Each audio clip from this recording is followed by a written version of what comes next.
पुष्प गुच्छ अर्पित करते हैं और आग्रह करते हैं भैया श्री अर्चितानंद जी, दीदी बरखानंद जी, आप आइए महागुरु महादेव साहब दीदी की तस्वीर तक। हम सभी आपके साथ जहां हैं वहीं से बैठे बैठे हृदय से पुष्प गुच्छ का पुष्प का माला का उनके चरणों में इस बात के लिए अर्पण करते हैं कि हम सभी उनके संकल्प में पल प्रतिपल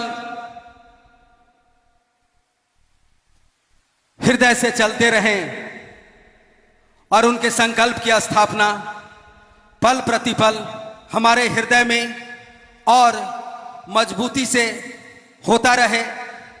विश्व के एक एक व्यक्ति के हृदय में शिव गुरु नाम का दिया जलता रहे, जहां नहीं जला है वहां जले, इस बात की कामना, इस बात की प्रार्थना करते हैं हम आप सभी अपने वरेण्य गुरु भ्राता साहब श्री हरिंद्रानंद जी, दीदी मां नीलमानंद से आशीर्वाद की कामना करते हैं कि हम सबों का जीवन शिव गुरु नाम की स्थापना को अर्पित हो। इतना संबल दीजिए गुरुदेव, आशीर्वाद दीजिए साहब और दीदी।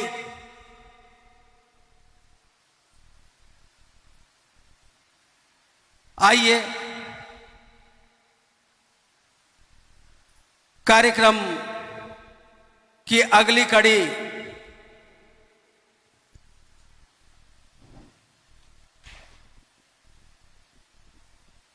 में हम भजन सुनेंगे और इस भजन के बाद हम भैया श्री अर्चित आनंद जी को सुनेंगे। यहां से लेकर कुछ जाइए, उत्साह लेके जाइए, संबल लेके जाइए साहब दीदी का,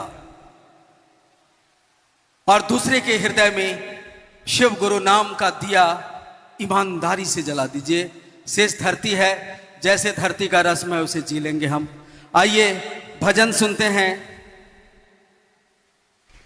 राजीव बान जी हैं,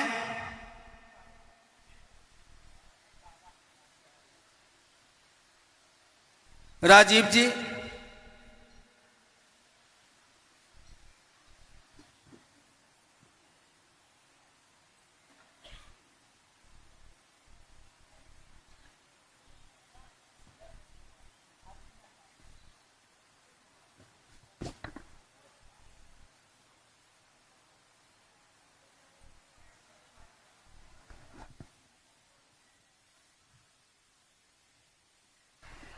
हेलो हेलो चेक।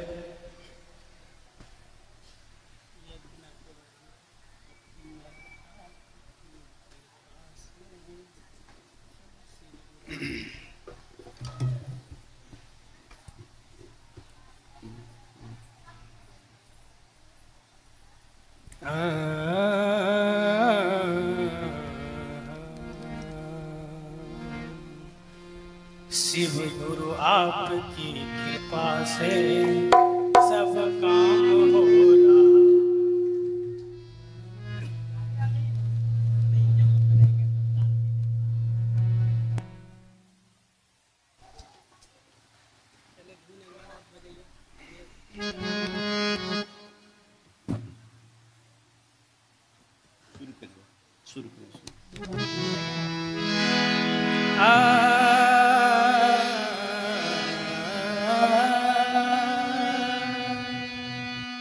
कहते सरस्वती ने स्वर दिया, गुरु ने दिया ज्ञान, माता पिता ने जन्म दिया, कर्म दिया भगवान।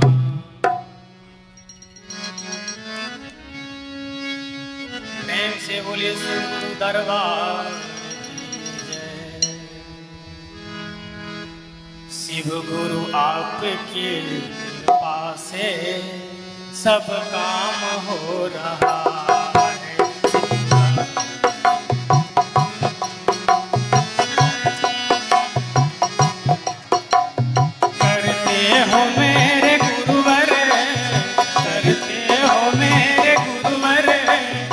मेरा नाम हो रहा है। गुरु आपकी कृपा से सब काम हो रहा है। गुरु आपकी कृपा से सब काम हो रहा है।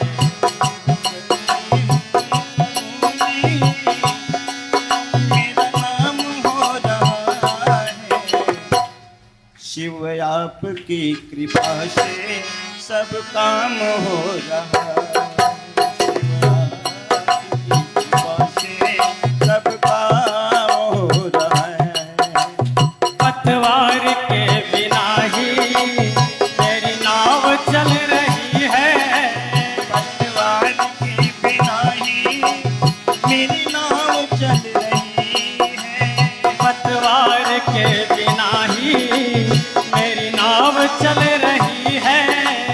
बिन मांगे मेरे गुरुवर हर चीज मिल रही है। बिन मांगे मेरे गुरुवर हर चीज मिल रही है। मेरे गुरुवर हो मेरे गुरुवर पतवार के बिना ही मेरी नाव चल रही है। पतवार के बिना ही मेरी नाव चल रही है। बिन मांगे मेरे गुरुवर हर चीज मिल रही है। बिन मांगे मेरे गुरुवर हर चीज मिल रही है।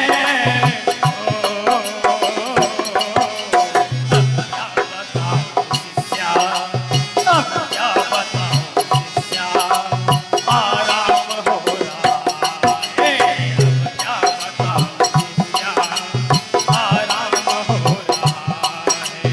करते हैं मेरे गुरुवर, करते हैं मेरे गुरुवर, मेरा नाम हो रहा है। आपकी कृपा से सब काम हो रहा है। मेरा आपकी कृपा से सब काम हो रहा है।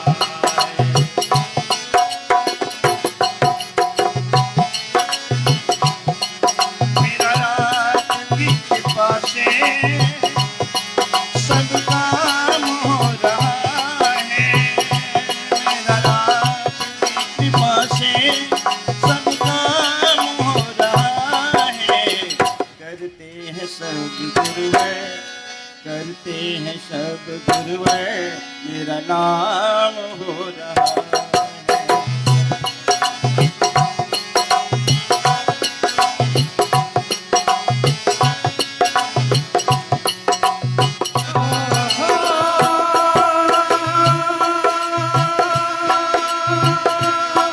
मेरे भोले मेरे जिंदगी में तुम हो, इस बात की कमी है। मेरी जिंदगी में तुम हो, किस बात की कमी है। मेरे जिंदगी में तुम हो, किस बात की कमी है। मेरी जिंदगी में तुम हो, किस बात की कमी है। मुझे और अब किसी की परवाह भी नहीं है। परवाह नहीं है। तेरी बदौलतों से, तेरी बदौलतों से सब काम हो रहा है। तेरी बदौलतों से सब काम हो रहा है। मेरे गुरुवर, मेरा नाम हो रहा है।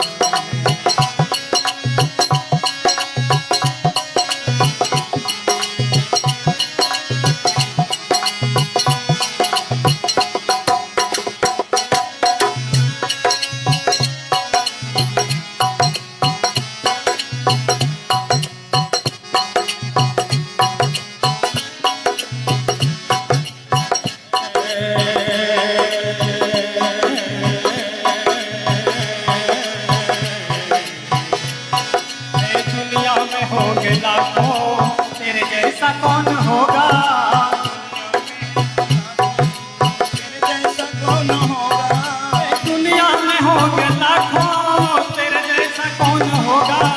दुनिया में होंगे लाखों, तेरे जैसा कौन होगा। तुझ जैसा तेरा बंदा भला ऐसा कौन होगा। तुझ जैसा बंदा परवर भला ऐसा कौन होगा।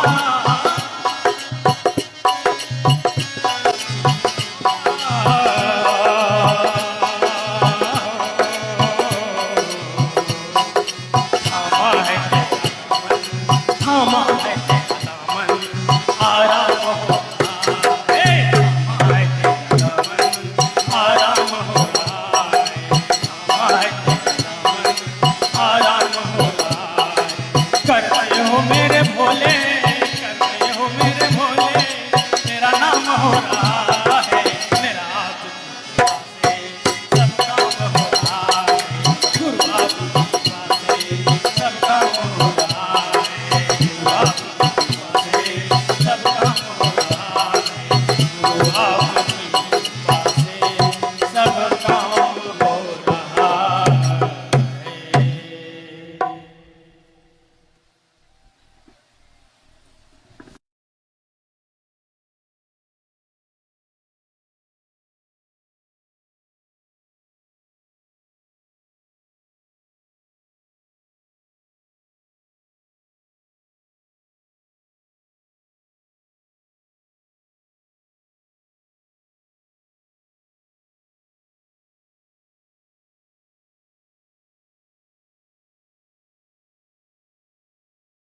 अनुक्रमणिका के अनुसार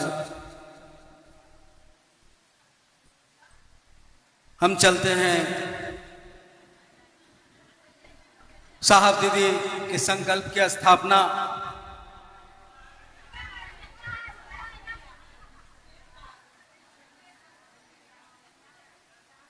के लिए प्रार्थनारत हो हम सभी साहब दीदी के सानिध्य में।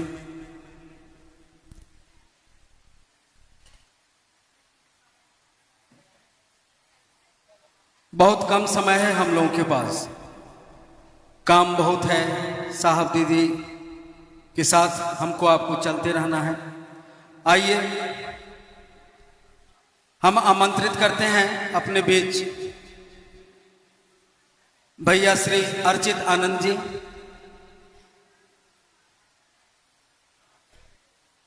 जो साहब दीदी के गृहस्थ कुल के ज्येष्ठ पुत्र हैं भी हैं, अभी हमारे आपके बीच बिल्कुल बिल्कुल गुरु भाई के रूप में उपस्थित हैं। और इनके लिए विषय है अपनों से अपनी बात। अपने गुरु महादेव, साहब दीदी और आप तमाम गुरु भाई गुरु बहनों को मेरा प्रणाम।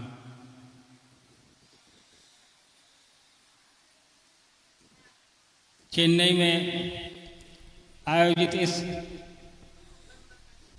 अनौपचारिक बैठक मुलाकात जो कह लीजिए आप इसको, क्योंकि यहाँ से एक हम लोग की आगे की यात्रा है,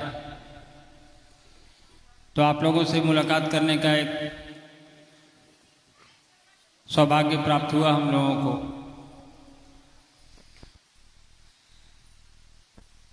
अपने गुरु की बात करने का, साहब दीदी के उद्देश्य के ऊपर कैसे चला जाए इस पर चर्चा करने का मौका प्राप्त हुआ है।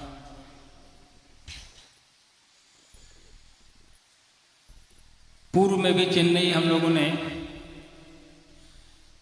साहब के साथ यात्राएं की हैं। इधर काफी दिनों बाद चेन्नई में आने का मौका मिला। पहले एक चीज़ ये मुझे बताइए कि चेन्नई में जब साहब आए थे तो आप में से कितने लोग थे उस कार्यक्रम में? ज़्यादातर लोग थे। तो उस आयोजन में साहब क्या बता के गए थे, याद है? तो हम लोगों ने लगता है साहब की बात को साहब के जाते के साथ ही भुला दिया। अगर याद रहता तो हम लोग और बड़ी संख्या में गुरु भाई गुरु बहन मिल रहे होते किसी बड़े मैदान में। साहब ने कहा है 3 सूत्र हमको आपको करने को। तीनों सूत्र हम लोगों को पता है? तीनों सूत्रों की जानकारी है हम लोगों को? कितने सूत्र साहब ने बताए हैं? 3 सूत्र। इस 3 सूत्र को करने में हमको आपको किसी की आवश्यकता की जरूरत है क्या? किसी की मदद की जरूरत है क्या? है? साहब ने जो 3 काम करने को कहा है महादेव से जुड़ने के लिए, उसमें किसी की मदद की आवश्यकता हमको आपको तो नहीं, क्योंकि उसको करने में हमारा खुद का प्रयास जरूरी है। हम और आप जो प्रयास करेंगे वो 3 सूत्र के माध्यम से अपने गुरु के प्रति अपना जुड़ाव स्थापित करने के लिए। तो साहब ने ये बताया हमको, और उस पथ पे हम और आप चल रहे हैं। हमने देखा है कि पिछले 40 वर्षों से, जब से कमरे के बाहर साहब ने लोगों को बताना शुरू किया कि शिव मेरे गुरु हैं, आपके भी हो सकते हैं, लोगों को जोड़ना शुरू किया इस माध्यम से। तो जैसा थोड़ी देर पहले सोमेंद्र जी कह रहे थे ना कि साहब जब मधेपुरा से पटना आए तो 9 महीने तक किसी ने महादेव को गुरु बनाया ही नहीं। साहब कहते थे, कोई सुनता था, कोई नहीं सुनता था, कोई कहता था कि हम तो जानते हैं, लेकिन मानता नहीं था। सोमेंद्र जी ने वो दौर देखा, मैंने वो दौर देखा जब साहब मधेपुरा में मजिस्ट्रेट हुआ करते थे। तो उनका पुत्र होने के नाते ये सौभाग्य मुझे प्राप्त है कि मैंने शिव चर्चा के शुरुआती दिनों में उनके अपने गुरु के प्रति समर्पण को देखा, अपने गुरु को स्थापित करने के लिए जनमानस में जो साहब दीदी ने संघर्ष कहिए, मेहनत कहिए, त्याग कहिए, वो किया है, उससे मैं रूबरू हुआ, उससे मैं परिचित हुआ हूँ, क्योंकि मैं उसी घर में रहता था। एक अधिकारी जो एक जिले का बड़ा अधिकारी होता है, वो प्रतिदिन अपने कार्यालय जाना उनका, और जब वहाँ से वापस आना तो किसी न किसी एक नए आदमी को अपनी गाड़ी में बिठा के लाना, उसको अपने साथ खाना खिलाना, उसको ये समझाना कि शिव गुरु होते हैं भैया, मान लीजिए, प्रयास करके देखिए, जुड़ के देखिए। दीदी जो खुद एक बहुत बड़े घर की थी, आप लोग जानते होंगे, वो उन लोगों के लिए खाना बनाती थी, खुद उनके बर्तन धोया करती थी, और कई दफ़े पूरी रात एक व्यक्ति को यह समझाने में कि शिव गुरु होते हैं, आपके भी हो सकते हैं, मेरे हैं, आप मान के देखिए, पूरी रात निकल जाती थी। कभी आपने सोचा है कि साहब ऐसा क्यों करते थे? साहब को इसकी क्या आवश्यकता पड़ी? शिव गुरु हैं, पहले भी थे, कौन नई बात है? महादेव तो पहले भी थे, किताबों में थे, लेकिन थे, कुछ लोगों के थे, लेकिन थे, लेकिन आपके मेरे नहीं थे। तो साहब को क्या पड़ी थी कि उस शिव के गुरु स्वरूप को किताबों से, ग्रंथ से निकाल के हमारे आपके तक पहुंचाने की क्या जरूरत पड़ गई? साहब की जीवनी जब कभी आप पढ़ेंगे या सुनेंगे, कोई आपको बताएगा या जानने का प्रयास करेंगे आप, तो आप देखेंगे कि साहब ने बचपन से, शुरुआती दिनों से अध्यात्म, धर्म, तंत्र, मंत्र, चमत्कार, इन चीज़ों पर अपना बहुत समय बिताया। काफ़ी चीज़ें सीखी उन्होंने, देखी। जीवन के शुरुआत के 20-30 साल साहब ने इसी में लगा दिया। कोई साधु आया तो उसके साथ हो लिए, कोई तांत्रिक आया उसके साथ श्मशान चले गए, जादू टोना सीखा, तंत्र मंत्र सीखा। तो साहब तो कहते थे कि इन चीज़ों को मैं सीखता था कि मैं लोगों पर अपना प्रभाव जमा सकूं, लेकिन कालांतर में, समय के साथ, जब इन चीज़ों में से साहब को ऊब होने लगी, चीज़ें ये समझ में आने लगी कि ये कुछ नहीं है सिवाय धोखा के। भगवान का रूप पकड़ के कोई आता है, कहता है मैं भगवान हूँ, बाद में पता चलता है कि वो प्रेत होता है। श्मशान घाट में साहब ने साधनाएं की, वर्षों तक की। बिहार के कई एक श्मशान में साहब गए, लेकिन उसके बाद जब साहब को यह अनुभूत हुआ, यह साहब को उद्घोषणा हुई जो साहब के अंदर बैठी, साहब ने स्वीकार किया, वही धीरे धीरे करके 3 सूत्र में परिवर्तित होकर हमारे आपके बीच आया। तीनों सूत्र की घटनाएं आप लोग को पता होंगी, जिसने भी साहब को सुना है, साहब ने बताया है कि वो 3 सूत्र उनको मिले कैसे और कब कब मिले। बाद में साहब ने क्या कहा? साहब ने कहा कुछ करने की जरूरत नहीं, बस यही 3 सूत्र करिए।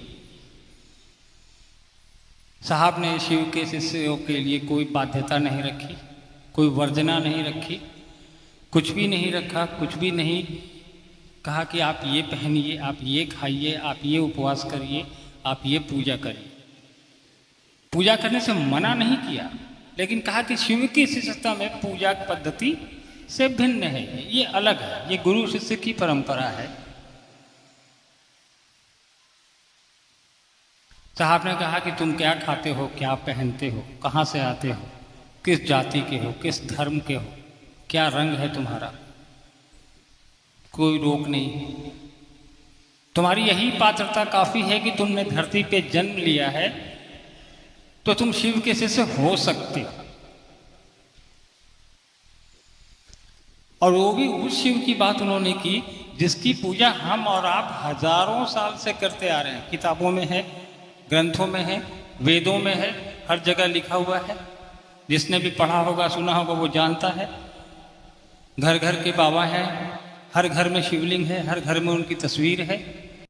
विशेष करके आप जहाँ बैठे हैं दक्षिण भारत में, चेन्नई में, तमिलनाडु में,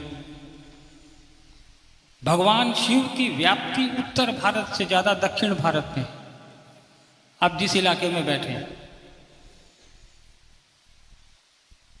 आप जब सर्वे करेंगे या जानकारी लेंगे पुस्तकों के माध्यम से, तो पूरे देश में सबसे ज्यादा शिव के मंदिर दक्षिण भारत में ही हैं। ये अलग बात है कि शिव भारत के हर कोने में पूजे जाते हैं। ये एकमात्र देवता हैं ऐसे जिनकी पूजा पूरे देश में, पूरी दुनिया में जहां भी उनको मानने वाले लोग रहते हैं वहां होती है। तभी मैं बैठा था ऊपर कमरे में, तो कुछ लोगों ने कहा कि यहाँ पे स्थानीय लोग नहीं समझते हैं, तमिल भाषा की समस्या है।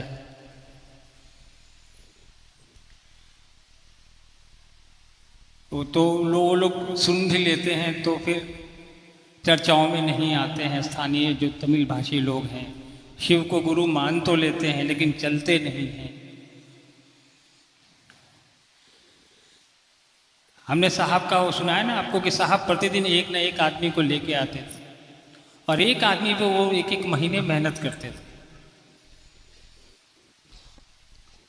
और आज देखिए, साहब ने कई लोगों को शिव का शिष्य बनाया। साहब को किसने बनाया? एक आदमी को महादेव ने अपने काम के लिए खड़ा किया, और आज करोड़ों लोग, करोड़ नहीं, करोड़ों लोग साहब के माध्यम से, हमारे आपके जैसे सामान्य लोग जो करोड़ों की संख्या में हैं, पूरे देश और दुनिया में शिव को गुरु मानकर अपना कल्याण कर रहे हैं, और 3 सूत्र के साथ चल रहे हैं, जन कल्याण भी कर रहे हैं। क्योंकि 3 सूत्र में एक सूत्र ये भी है कि आपको दूसरे को बताना है कि शिव मेरे गुरु हैं, आपके भी हो सकते हैं।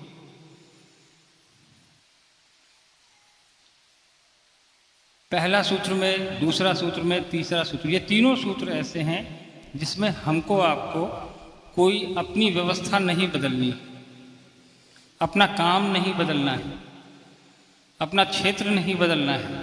साहब ने कहा कि जो जहाँ है, जिस स्थिति में है, जिस परिस्थिति में है, वो वहीं से महादेव का ये काम कर सकता है। तो आवश्यकता है हमको आपको साहब और दीदी के बताए हुए इन चीज़ों पर अमल करने की। हम लोगों को अपना दिमाग नहीं लगाना है, क्योंकि ये चीज़ जिसने हमको दी है, आपको दी है, उसने 30 साल की अपनी मेहनत का निचोड़ हमको आपको ला के दिया। उन्होंने नहीं कहा कि भक्ति करिए, उन्होंने नहीं कहा कि आप मंदिरों में जाइए, रोका भी नहीं लेकिन कहा भी नहीं। उन्होंने ये सब चीज़ें हमारी आपकी इच्छा पर छोड़ दी। उन्होंने नहीं कहा कि आप ये चीज़ करना है तभी शिव के शिष्य बनेंगे आप। दीक्षा के लिए कोई पद्धति नहीं बताई इसमें, कहा कि दीक्षा की आवश्यकता ही नहीं, नमः शिवाय करने को बोला, नमः शिवाय से प्रणाम करना है।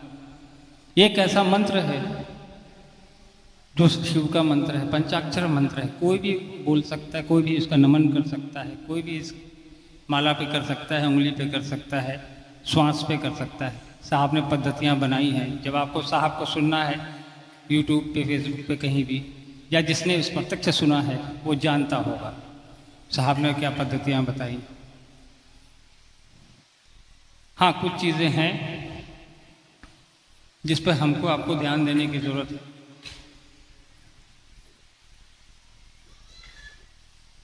साहब दीदी दोनों अब शरीर में नहीं, तो हमको आपको ये ध्यान देना है कि साहब दीदी ने जो कहा है वो हम तक, आप तक या और लोगों तक कैसे पहुँचे। इसके लिए कई माध्यम हैं। आज मैं बोल रहा हूँ, हो सकता है इसमें से मैंने अपनी 2 बातें जोड़ दी, क्योंकि कोई नया आदमी होगा इसमें तो वो समझेगा कि ये अन्नू भैया ने कहा है, ठीक ही कह रहे हो। कुछ चीज़ों को आप लोग अपने स्तर से भी देखिए। साहब कितनी चीज़ें यूट्यूब, फेसबुक, सोशल मीडिया का ज़माना है आज के दिन पर उपलब्ध है। जब भी कोई संशय हो आप साहब का नाम लिखिए, साहब से जुड़ी कितनी वीडियोस आ जाएंगी, उसको सुनिए, आप ध्यान से सुनिए। हम लोगों ने इतने साल साहब के साथ बिताया है, तब भी प्रतिदिन साहब का कोई ना कोई वीडियो सुनते हैं। आज आने से पहले भी बरखा जी सुन रही थी साहब का वीडियो। तो एक ही वीडियो को कई बार सुनेंगे ना हमारा, तो उसमें कुछ ना कुछ नया मिल जाता है, क्योंकि साहब शरीर में तो है नहीं कि अब कुछ नया आपको हमको बताने आएंगे। वो मन से जुड़ना है आपको, हमको भाव से जुड़ना है। वो एक आपकी और मेरी मानसिक स्थिति पर निर्भर करता है कि हम कितना जुड़ाव साहब दीदी और अपने गुरु से महसूस कर पाते हैं। तो आवश्यकता है कि साहब की लिखी हुई पुस्तक को पढ़िए। साहब ने शिष्यानुभूति लिखी है, उसको पढ़िए। शिष्यानुभूति आप लोगों में से किसी ने पढ़ी है? साहब ने जो लिखी एक छोटी सी किताब है, शिष्यानुभूति है किसी के पास? 1-2 लोगों के पास है। अभी यहाँ 2-4 जाने से पहले हम लोग यहाँ स्थानीय लोग को दे के जाएंगे, लीजिएगा और उनसे पढ़िएगा उस किताब को। उस पुस्तिका की कोई कीमत नहीं है। वो साहब ने अपनी अनुभूति उस किताब, उस पुस्तिका में लिखी है। नाम ही है शिष्यानुभूति, एक शिष्य की अनुभूति। और साहब ने आज से 30 साल 35 साल पहले जब उस किताब को लिखा था, नोटबुक है छोटी सी, इतनी बड़ी, तो जब उस किताब को आप पूरा पढ़ेंगे ना, तो उसके जब अंतिम पन्ने पर आप पहुंचेंगे तो उस किताब का मूल्य लिखा है वहां पे। जिसने पढ़ा होगा उस पुस्तिका को, उसको उसका मूल्य याद होगा। मूल्य याद है किसी को? मतलब कि पुस्तिका आपने रखी है, पढ़ी नहीं। किसी को याद है जिसने भी उस किताब को पढ़ा है? उस पुस्तिका को जब आप पढ़ेंगे ना, तो लास्ट में जहां मूल्य लिखा होता है, वहां मूल्य की जगह पर लिखा है कि इसका मूल्य है आपका शिव शिष्य होना। उस पुस्तिका की कीमत यही है कि उसको आप पढ़िए पूरा। उसकी कीमत है कि आपको शिव का शिष्य होना है। ये बाध्यता नहीं है, लेकिन मूल्य उस पुस्तिका का वही है। तो उस पुस्तिका को जब भी आप पढ़ेंगे ना, कि हम लोगों ने इतने वर्षों में इतनी बार उसको पढ़ा है, तब भी हर बार कुछ ना कुछ नया उस किताब में साहब का जो है वो भाव हम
काम है लोगों तक अपनी बात को पहुंचा देना।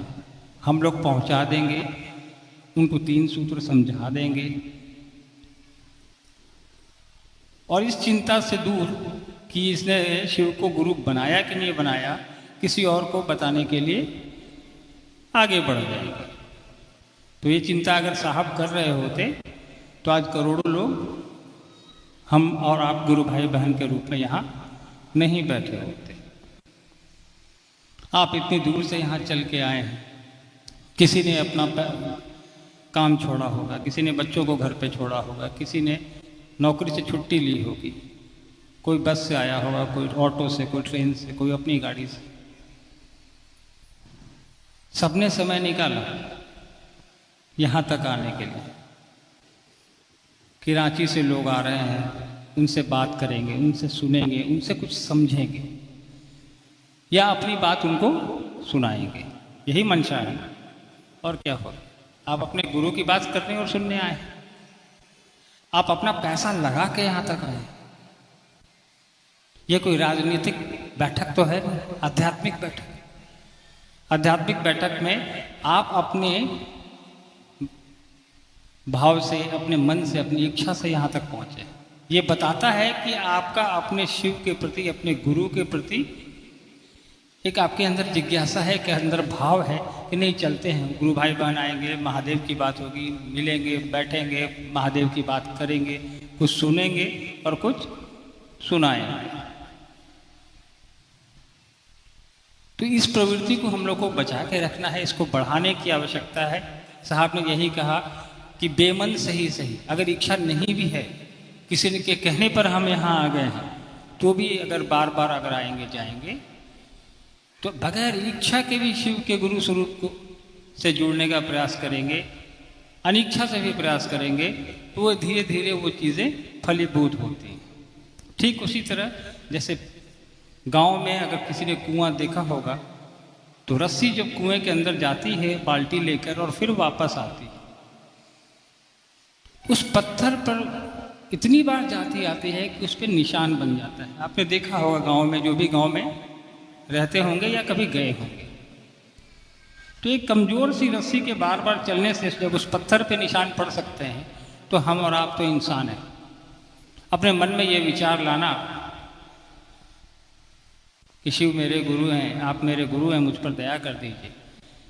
बेमन से ही सही बार बार अगर हम और आप लाने का प्रयास करेंगे, तो देखेंगे उस दिशा में हम और आप धीरे धीरे चलना शुरू कर देंगे। तो प्रयास करने की आवश्यकता है।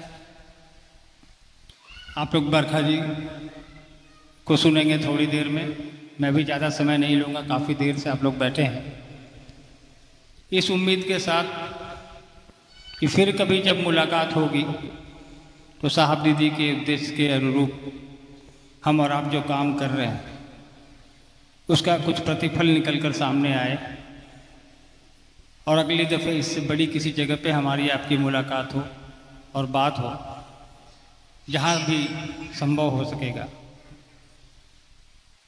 और आप लोग यहाँ जब आए हैं तो बरखा जी को सुनिए,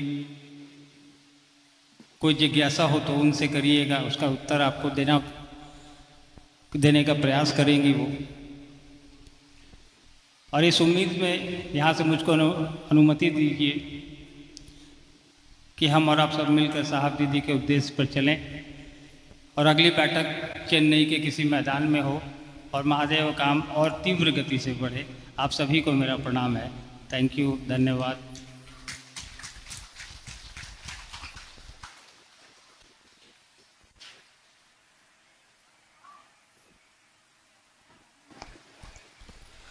अभी हम लोग भैया अर्चितानंद जी को सुन रहे थे, आगे भी सुनते रहेंगे इनको। आइए अब हम लोग एक भजन सुनेंगे, और एक भजन के बाद दीदी बरखानंद जी को सुनेंगे। सिर्फ सुनना नहीं है, हमको आपको साहब दीदी के अनुरूप चलना भी है। तो आइए एक भजन सुनते हैं। गुरु बहन सुशीला जी,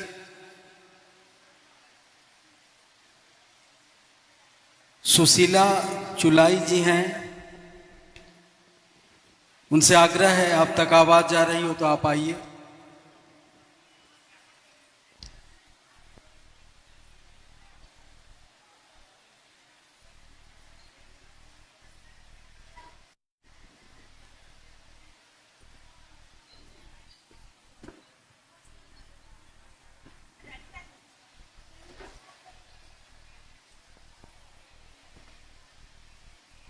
और इस कार्यक्रम को अपने जेहन में, अपने हृदय में हम आप रखेंगे। जिंदगी की हर मुलाकात बड़ी कीमती मुलाकात होती है। साहब दीदी ने हमको आपको यह सौभाग्य का क्षण दिया है जिसके कारण हम आप आज उपस्थित हैं। गुरु शिव के सहारे हमारी आपकी जिंदगी कटे, इससे सुंदर इस धरती पे कुछ भी नहीं हो सकता। आइए भजन सुनते हैं, इसके बाद सुनेंगे दीदी बरखा आनंद जी को।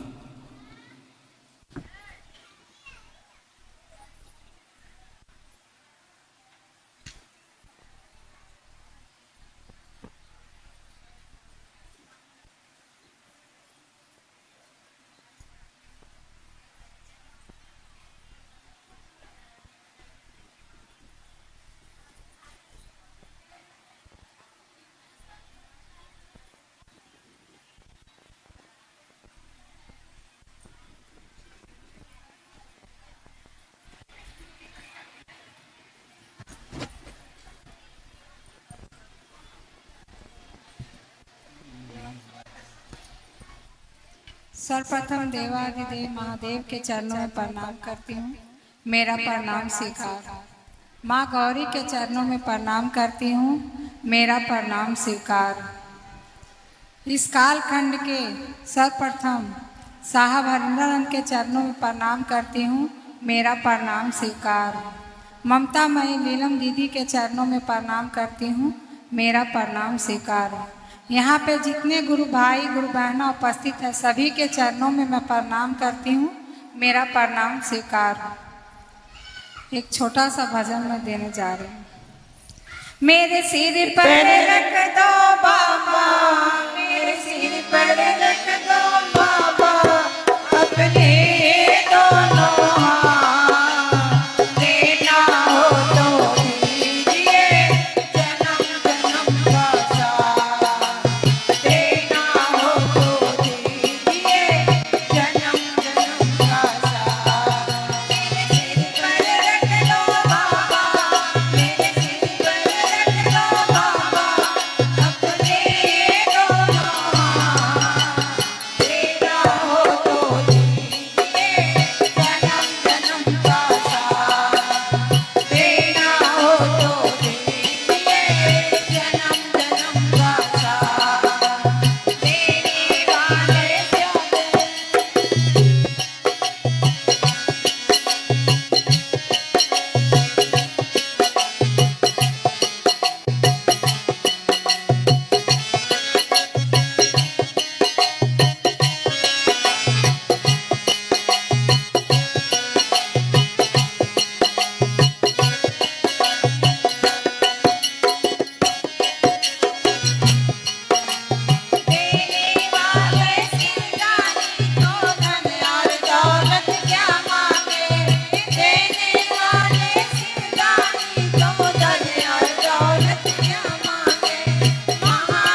हम सभी मिलकर इस मंच तक आने के लिए आमंत्रित करते हैं दीदी बरखा आनंद जी को। आप आइए, सुनिए इनको। इनका जीवन बिल्कुल साहब दीदी के संकल्प के लिए गृहस्थ जीवन को जीते हुए शेष जो इनका जीवन है, बड़े ही ईमानदारी पूर्वक शिव गुरु कार्य जो साहब दीदी के संकल्प के अनुरूप स्थापित होना है, उसमें इनका जीवन का अनमोल क्षण हमारे आपके बीच गुजरता जा रहा है। वर्षों से, जब से साहब दीदी के गृहस्थ कुल में आई है तब से ही। लेकिन साधु तो कभी मरते नहीं। आज भी हम आप सभी उनके साथ हैं, उनके संकल्प के साथ हैं। हमारे आपके बीच दीदी बरखानंद जी साहब के आध्यात्मिक संकल्प के साथ। इनके लिए निर्धारित विषय है, आओ चलें शिव की ओर। कुछ जिज्ञासाएं हैं जिनका समाधान भी हम आप इनसे सुनेंगे। दीदी बरखा आनंद जी।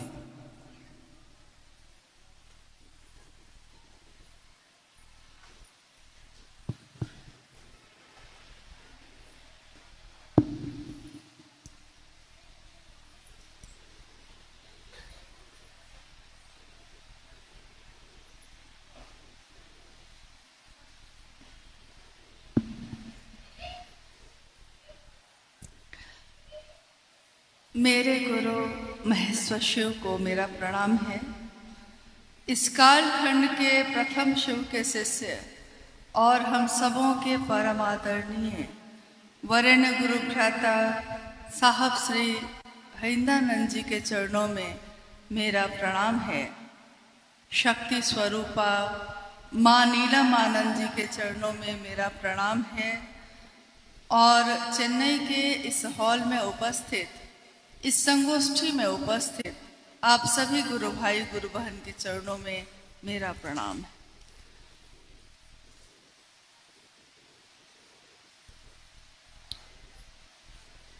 आज हम सबों का सौभाग्य है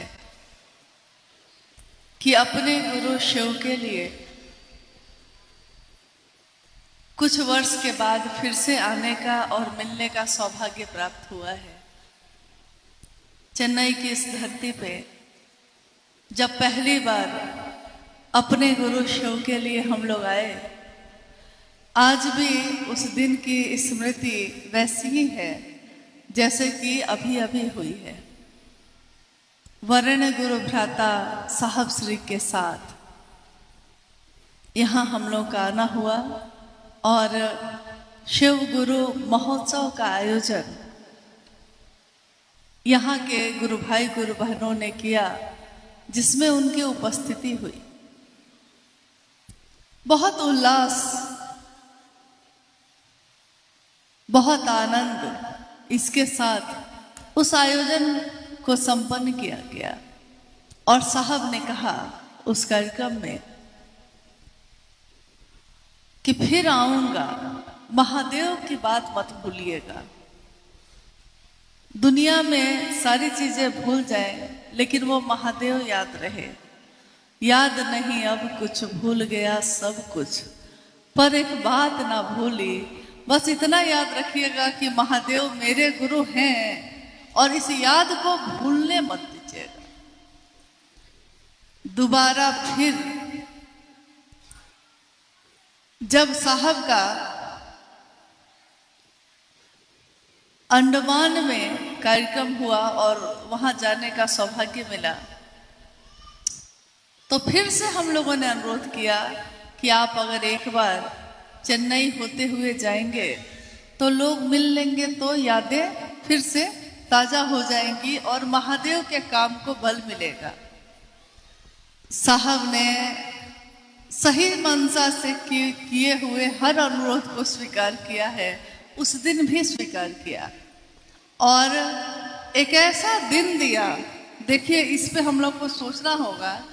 एक ऐसे दिन में उस संगोष्ठी का कार्यक्रम उन्होंने दिया जिस दिन में अगर वो मुख्यालय में होते तो हजारों लोगों की भीड़ उनके लिए फूल लेकर मिलने के लिए खड़ी होती।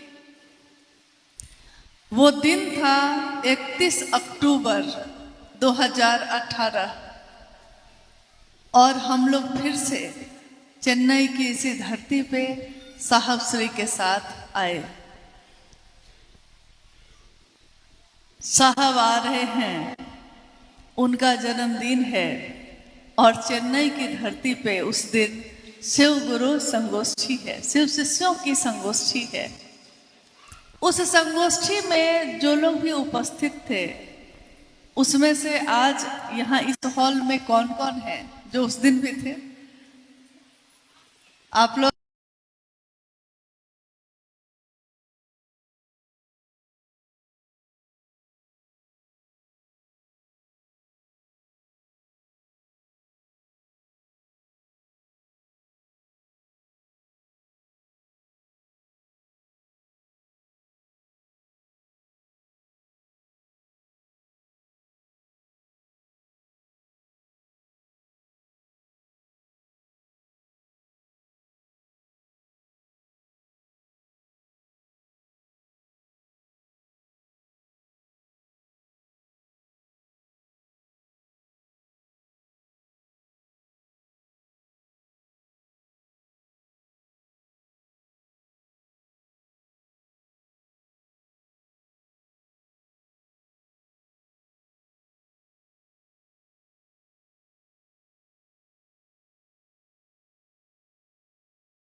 वो समय जो महादेव के सानिध्य में गुजरता है,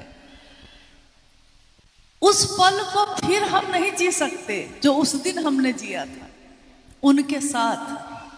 किनके साथ?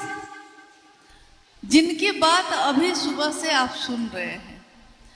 शिव हजार सालों से, हजारों साल से शिव हैं, महादेव हैं।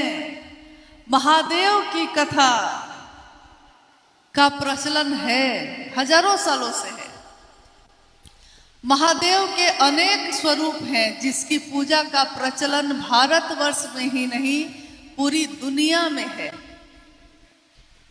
लेकिन महादेव हमारे आपके दिल में नहीं धड़क रहे थे, हमारे घर में नहीं थे। वो मंदिरों में तो थे, तस्वीरों में थे, शिवलिंग में और मूर्तियों में थे, लेकिन हमारे जीवन में नहीं थे।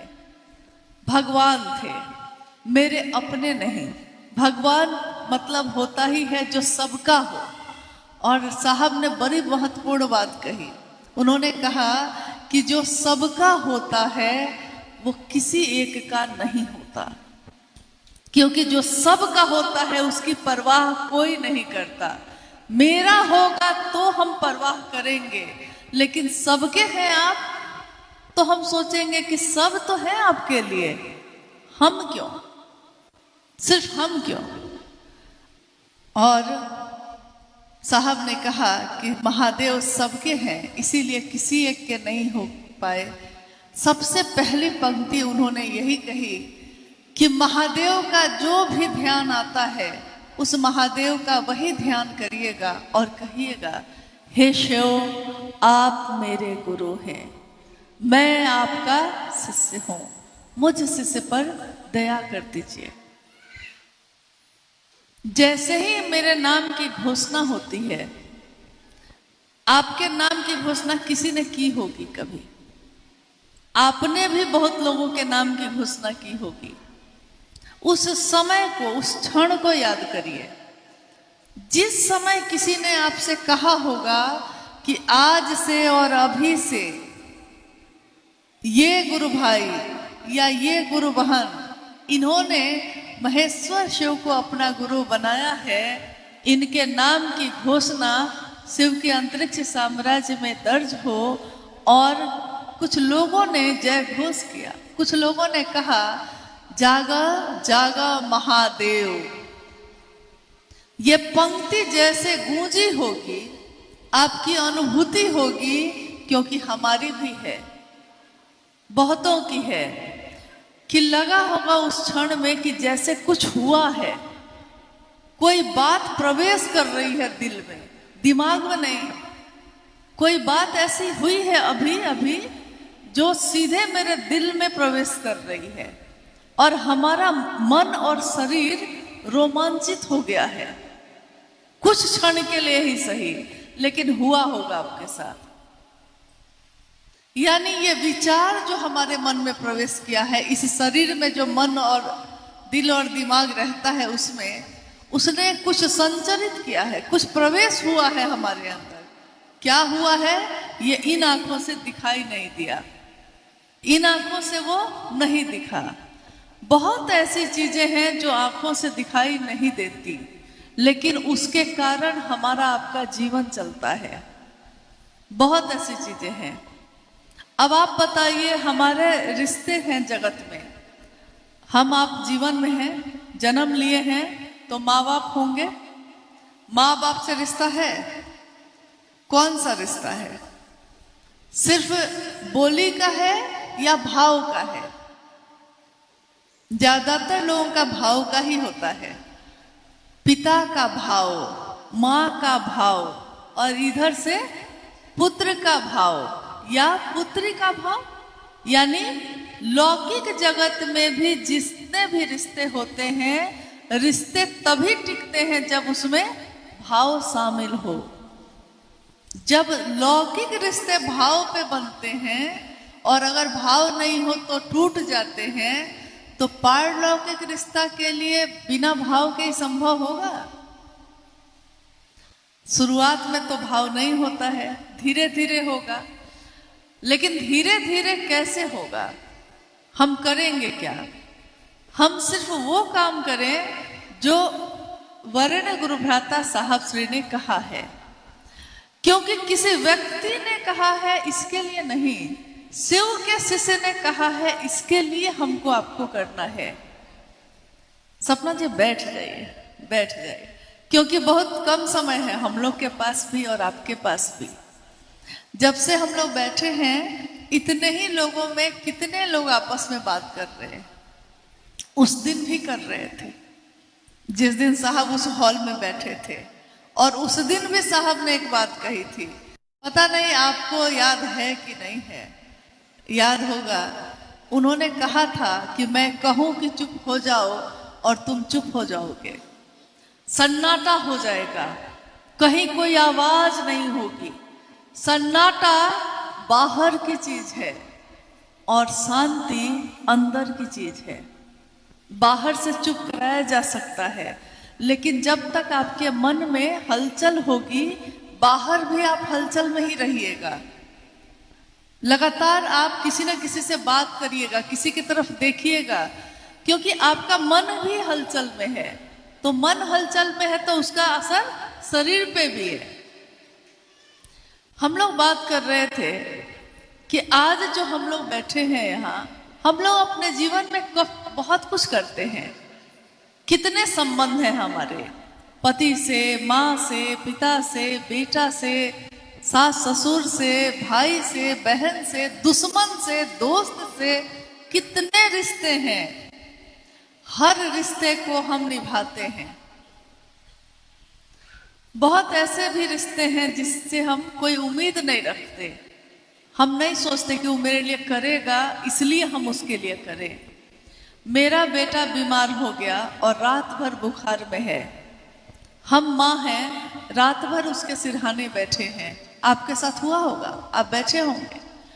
क्या सुबह जब आप पूरी रात आप जगे रह जाते हैं, आपके मन में एक बार भी ये विचार आता है कि बहुत एहसान किया मैंने उसके लिए? नहीं आता है। मेरा बेटा है, हम नहीं जगेंगे तो कौन जगेगा? मेरे पति भूखे आए हैं, आधी रात हो गई है, आंख बंद हो रही है, बुखार लगा हुआ है, लेकिन हम रोटी नहीं खिलाएंगे तो कौन खिलाएगा? मेरे पति है ना। मेरी पत्नी है, दुख में है, उसका आंसू हम नहीं पोंछेंगे तो कौन पोंछेगा? मेरी पत्नी है ना। मेरी मेरी मेरी, यानी जो शब्द में मेरा लगा है उसकी परवाह हम करते हैं, और जिसमें नहीं लगा है उसकी परवाह नहीं करते। साहब ने इतना ही कहा।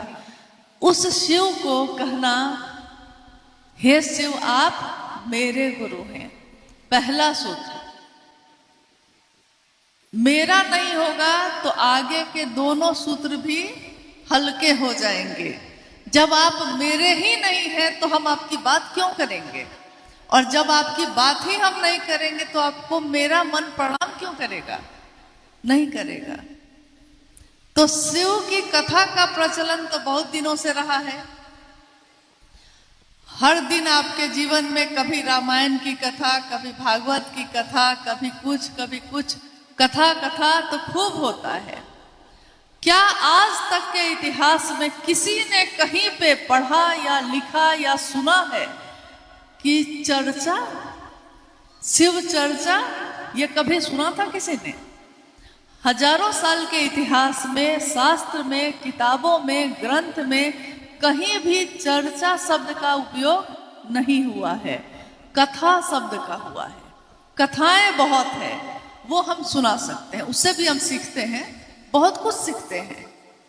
लेकिन चर्चा यानी बात, हम करें और आप सुनिए, आप करिए और हम सुने, यानी शिव की चर्चा शुरू होती है एक व्यक्ति से, लेकिन धीरे धीरे वो चर्चा परिचर्चा में बदल जाती है। यानी हम बोलते हैं, आप सुनते हैं, आप बोलते हैं, हम सुनते हैं, दोनों तरफ से अब ये हो रहा है।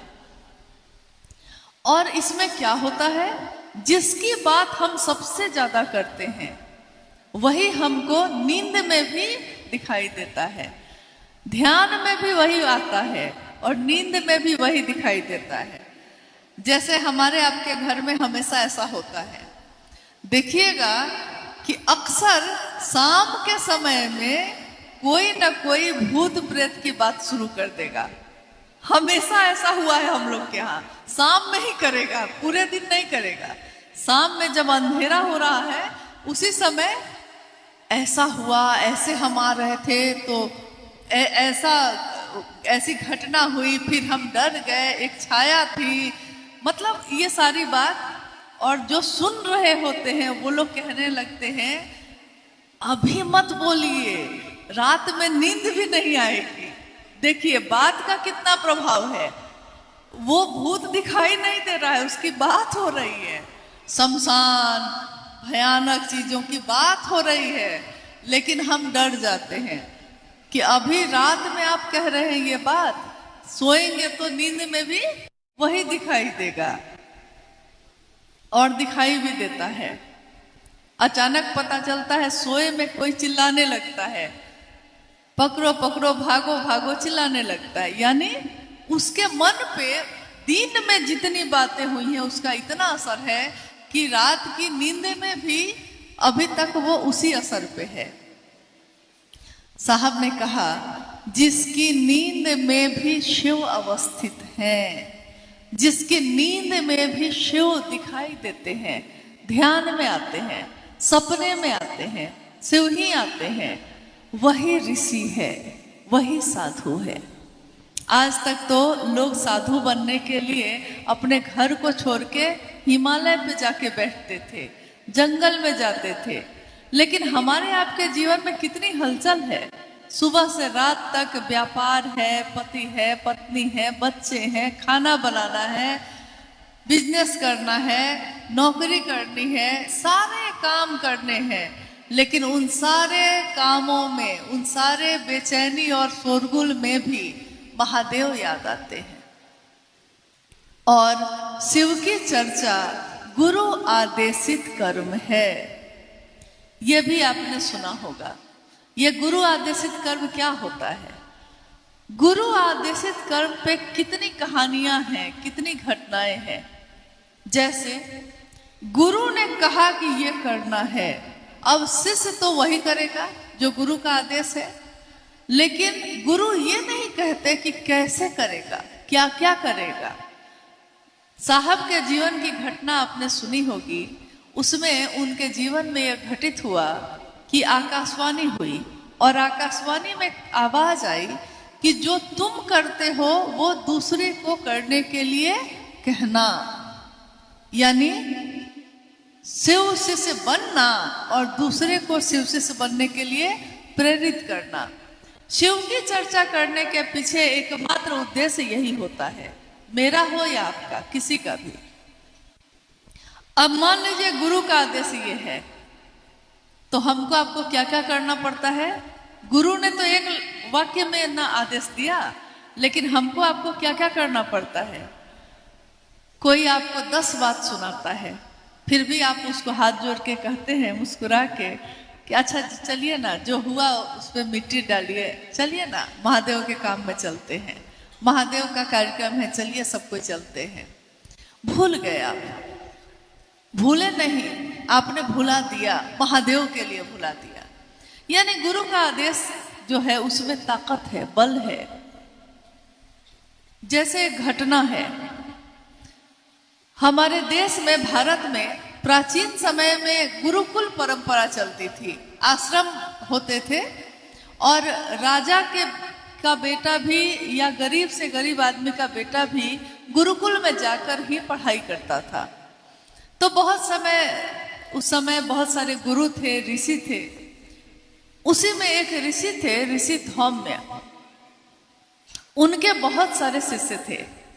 आश्रम था बहुत बड़ा। अब आश्रम है, बच्चे रहते हैं, तो भोजन तो करेंगे। तो उस समय तो इतनी व्यवस्था नहीं थी कि दुकान में जाइए और खरीद के ले आइए। तो आश्रम की जमीन होती थी। आश्रम की जमीन में अनाज लगे होते थे। एक रात, जैसे कल रात में चेन्नई में कैसी बारिश हो रही थी, बहुत हो रही थी और सुबह तक हो रही थी। तो आप में से बहुत लोग तो सोचे होंगे कि कैसे जाएंगे, और कुछ लोग नहीं भी आ पाए होंगे। इससे भी ज्यादा तूफानी रात थी वो, और खेतों में अनाज लगे हुए थे।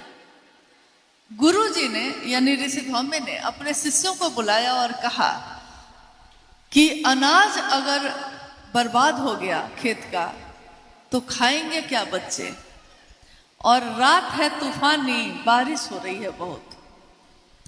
तो तुम लोग में से 2-4 आदमी जाओ और देखना कि मेर जो है वो टूटे नहीं। मेर जो खेत के किनारे वो टूट जाता है तो फिर पूरा पानी उसमें भर जाता है, टूटे नहीं। लोग चले गए, कुछ शिष्य चले गए। 2-4 घंटा के बाद बाकी सारे शिष्य तो वापस आ गए। एक शिष्य जो था उसका नाम था आरोनी। एक शिष्य वापस नहीं लौटा। देखिए, अब गुरु शिष्य की तलाश करते हैं। शिष्य ने गुरु का आदेश सुना और चला गया, लौटा नहीं। तो अब गुरु जी उसकी तलाश में निकले। आधी रात बीत गई। गुरु जी को चिंता हुई कि सारे लोग आ गए, मेरा एक बच्चा कहाँ है। तो जब वो खेतों पे पहुंचे तो उन्होंने देखा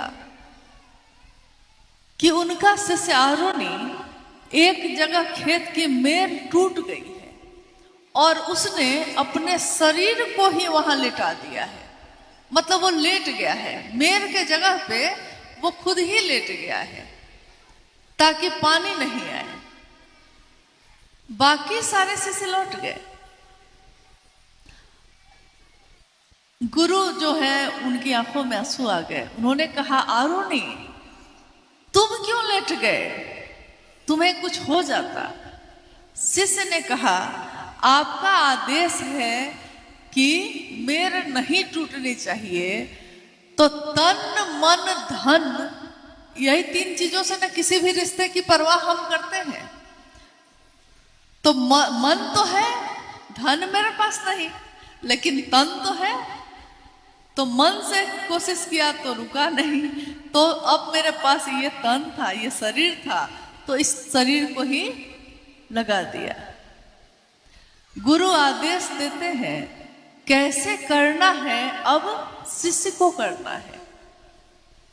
तो वही शिव की चर्चा गुरु आदेशित कर्म है, लेकिन शिव की चर्चा शिव के लिए करनी है, अपने मनोकामना के लिए नहीं, या अपने सम्मान के लिए नहीं, या इसके लिए नहीं कि लोग मुझको जानेंगे कि फला दीदी फला भैया बहुत अच्छे हैं।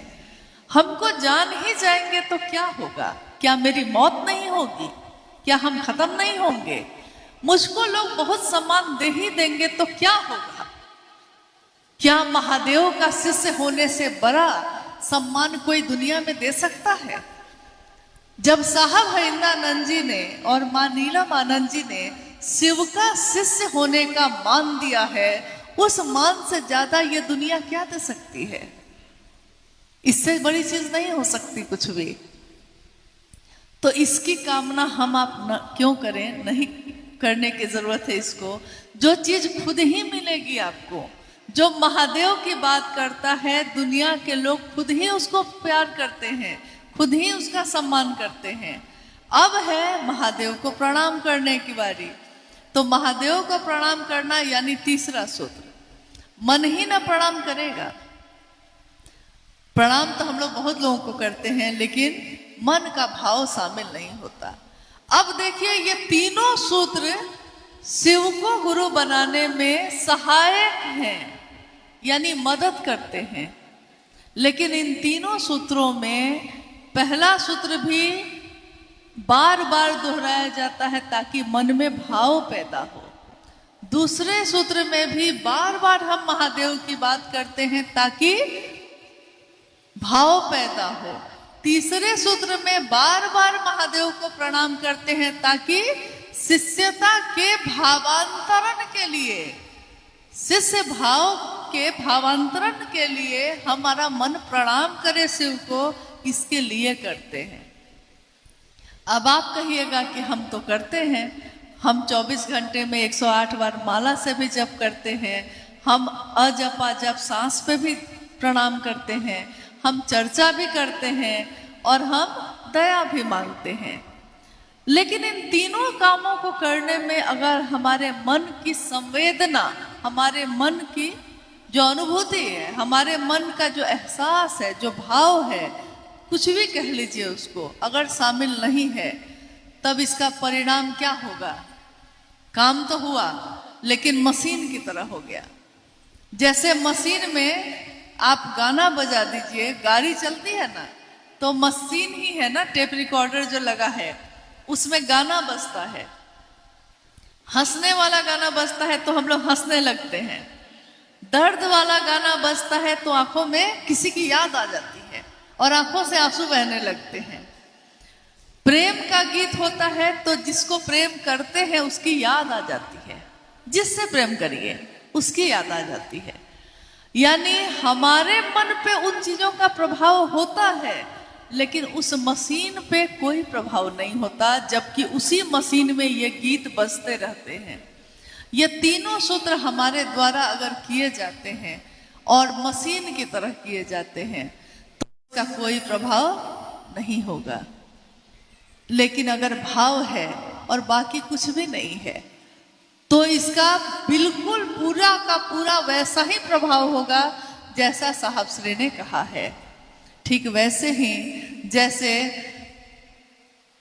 हम अपने बेटी का ब्याह करें, हमारे बच्चों की शादी हम करते हैं ना, बेटी की शादी करें बहुत अच्छे घर में, मतलब बड़े घर में, खूब पैसा हो, बड़ी नौकरी हो, बड़ा बिजनेस हो, घर में सारी सुख सुविधा हो, सब कुछ उसको मिल जाए, वो आभूषण से लद जाए मेरी बेटी, और पति का भाव नहीं दे, तो उस बच्ची के लिए सारी चीजों का क्या अर्थ है? बहुत बड़ा घर, बहुत बड़ी गाड़ी और गहनों से भरी हुई अलमारी, उसके लिए क्या अर्थ होगा अगर पति का भाव नहीं देता है? तो जब लौकिक जीवन में हमारे साथ ऐसा होता है कि अगर हमारा भाई का भाव न दे तो दिल तड़पता है, दुखता है। मेरे साथ रहने वाला कोई मेरा मित्र का भाव न दे, मित्र बन के अगर कोई विश्वासघात कर दे तो जीवन भर हम इस पीड़ा से उबर नहीं पाते। यानी सारे कर्म कांड हैं लेकिन भाव नहीं है। अब महादेव की पूजा में हम क्या करते हैं? जल चढ़ाते हैं, बेलपत्र चढ़ाते हैं, फूल पत्ती फल मिठाई चढ़ाते हैं, सारे आयोजन हैं उसमें।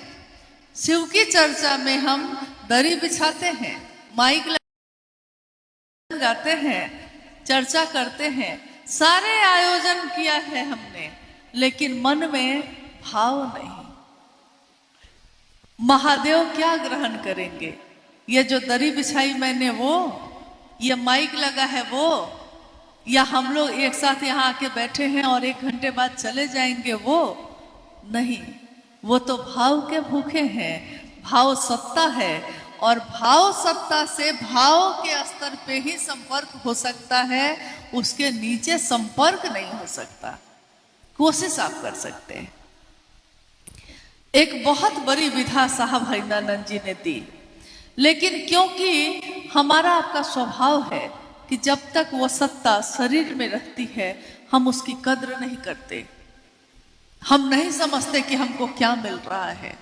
आज दुनिया में कितने ऐसे लोग जो शिव का संदेश लेकर या ऐसी कोई बड़ी बात लेकर धरती पे आए, जब तक शरीर में रहे लोग उनकी बात नहीं सुन पाए, ज्यादा लोगों ने उनके बातों को नहीं माना। लेकिन जब वो शरीर से चले गए तब लोग उनके पीछे दौड़े और खोजने लगे, ढूंढने लगे। अब तो वो हवा है, सूक्ष्म है। सूक्ष्म से तो देखिए यहाँ भाव भी सूक्ष्म होते हैं। अभी भाव की बात हम लोग कर रहे थे। भाव दिखाई देता है, पानी का ग्लास दिखाई देता है, लेकिन देने वाले का भाव नहीं देता।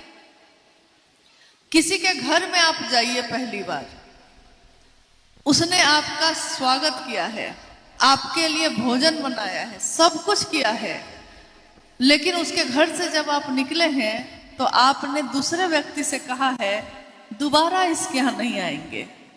क्यों? क्योंकि उसने सब कुछ दिया आपको लेकिन भाव नहीं दिया। तो आपको ये बात महसूस हो गई। महसूस होता है कि नहीं? ये महसूस होता है ना कि सामने वाले ने भाव नहीं दिया है, तो आपका मन दुखी होता है। और सड़क पे बैठा हुआ कोई व्यक्ति, उससे आपने बात की है और उसने बहुत प्यार से आपको भाव दिया है, उसके पास कुछ नहीं है और उसके पास भोजन नहीं है जो आपको भोजन कराएगा, भाव दिया है, आप उससे बार बार मिलना चाहिएगा। जब लौकिक रिश्ते में हमारा आपका ये लक्षण है, ये आचरण है, तो शिव का शिष्य शिव की बात जब करता है तो उसमें भाव ही तो पैदा होते हैं। और महादेव के लिए भाव ही ना हो तो बाकी चीजों का कोई अर्थ नहीं है।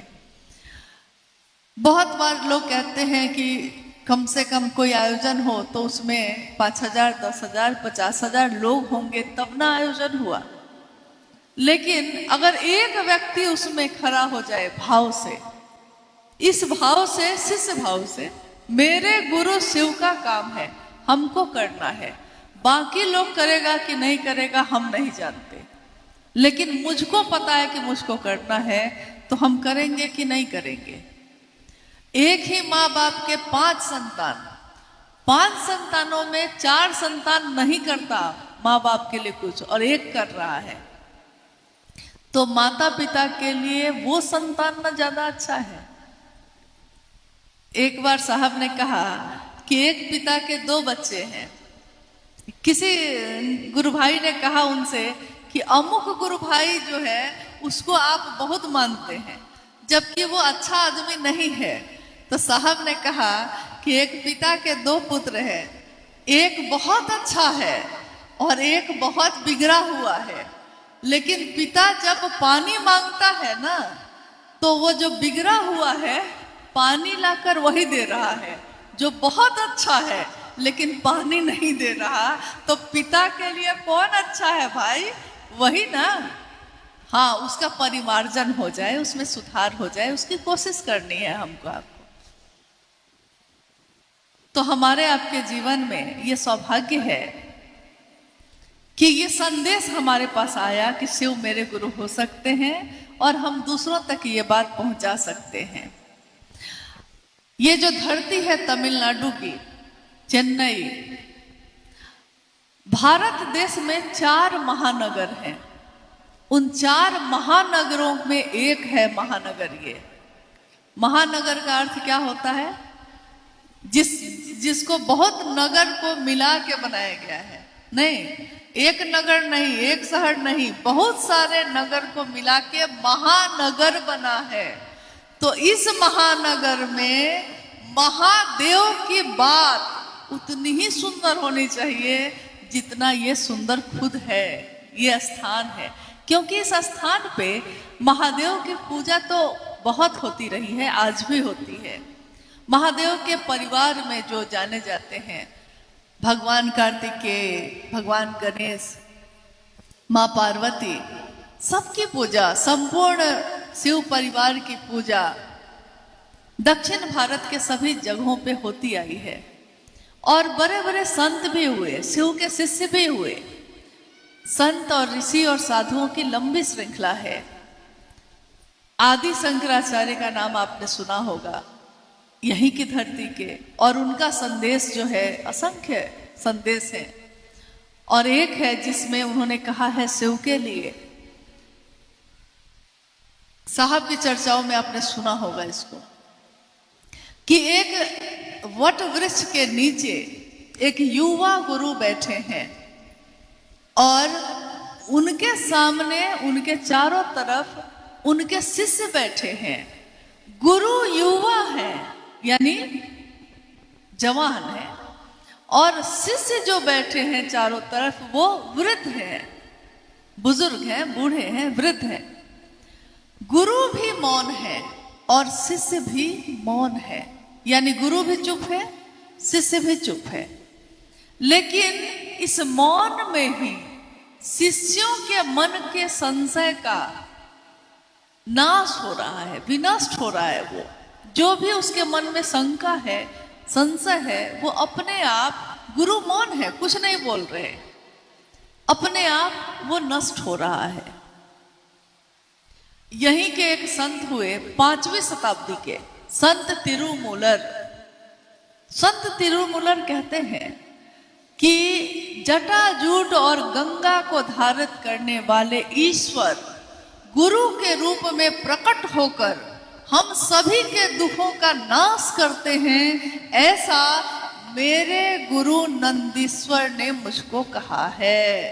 यानी यहाँ जिक्र आता है, जो हम कहते हैं भगवान शिव और नंदी जो कहते हैं, नंदीश्वर ने कहा है कि ऐसा जो ईश्वर है वो गुरु के रूप में प्रकट होकर हमारे दुखों का नाश करते हैं।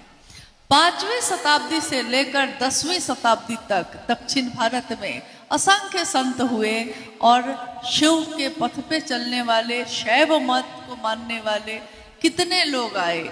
उन्होंने शिव की स्थापना जो थी ही पुनर्स्थापना भी की, लेकिन विशेष लोगों तक ही रह गया। पहली बार ऐसा हुआ कि एक शिव के शिष्य साहब हरिंदरानंद जी जो इस धरती पे आए, उन्होंने कहा हर व्यक्ति परमात्मा पथ का पथिक हो सकता है। कोई भी स्त्री, कोई भी पुरुष, कोई अमीर हो, कोई गरीब हो, कोई किसी भी जाति, किसी भी धर्म, किसी भी वर्ण संप्रदाय का हो, शिव को अपना गुरु बना सकता है और दूसरों को भी इस रास्ते पे चलने के लिए प्रेरित कर सकता है। पहली बार कोई ऐसा रास्ता जिस पे हर व्यक्ति चल सकता है, और हम आप चल रहे हैं। अब शिव की चर्चा क्या है, क्योंकि इसको बहुत अगर समझे बिना हम लगातार किए जा रहे हैं और कह रहे हैं कि इसका परिणाम क्यों नहीं हो रहा है, तो हमको अपनी तरफ भी देखना होगा कि क्यों नहीं हो रहा है।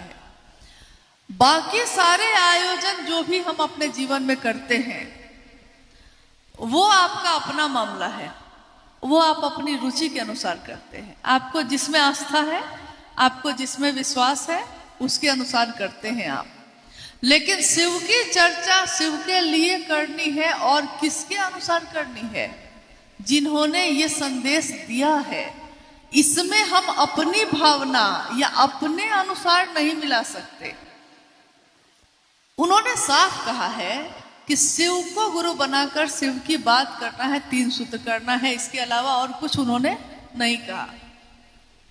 लोगों ने पूछा साहब से कि हम तस्वीर लगाएं कि नहीं, हम प्रसाद चढ़ाएं कि नहीं। बहुत लोग तस्वीर लगाते हैं, प्रसाद भी चढ़ाते हैं। भजन करें कि नहीं, भजन ज्यादा हो कि चर्चा कम, चर्चा ज्यादा हो कि भजन कम, जैसी बहुत सारी चीजें। हम रुद्राक्ष की माला पहने कि नहीं पहने, हम कंगन 12 दाना का पहनते हैं, टूट जाता है, फिर गुथवा के पहने कि नहीं पहने, छोटी छोटी बहुत सारी बातें। साहब हरिंदानंद जी ने कहा, मेरे गुरु शिव ने मुझसे कहा है कि जो तुम करते हो वो दूसरों को करने के लिए कहना, इसके सिवा मेरे गुरु ने कुछ नहीं कहा। तो जो मेरे गुरु ने कहा है उतना भर मैंने आपको कहा। अब इसके बाद आप क्या करेंगे, कैसे करेंगे? किसी को चाय पिला के महादेव का शिष्य बनाइएगा, कि किसी को भैया दीदी कह के बनाइएगा, कि किसी को भोजन करके बनाइएगा, ये अब आपका विषय है। शिव का शिष्य बनाना है आपको, कैसे बनाइएगा ये अब आप जानिए। इसीलिए शिव की चर्चाओं में कोई नियम और कानून नहीं है, क्योंकि जगत गुरु शिव इसके गुरु हैं, तो नियम तो उन्हीं के चलेंगे। और जगत गुरु शिव किसी पे कोई नियम नहीं बना सकते, क्योंकि जगत के हर व्यक्ति के लिए वो उपलब्ध हैं। वो नहीं कह सकते कि हम तुम्हारे गुरु हैं और तुम्हारे नहीं होंगे। तो आइए हम लोग इस पे बात करते हैं कि अगर कोई जिज्ञासा आपके तरफ से आई है।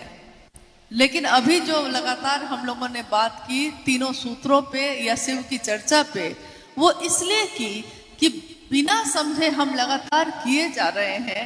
ये कथा का आयोजन नहीं है। शिव की चर्चा बिल्कुल अलग है बाकी सभी चीजों से। इसमें गुरु शिव है, बाकी यहाँ कोई विद्वान या गुरु नहीं है। हम भी शिव के शिष्य हैं और आप भी शिव के शिष्य हैं। कोई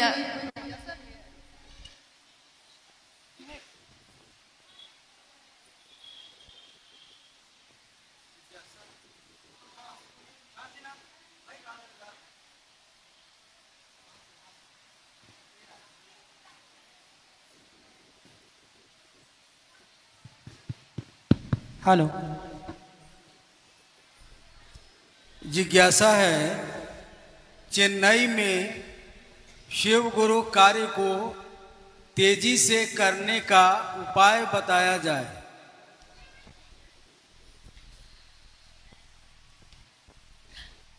उपाय बताएंगे तो बुरा तो नहीं मानिएगा क्योंकि अपने दिल से जानिए दूसरे का हाल।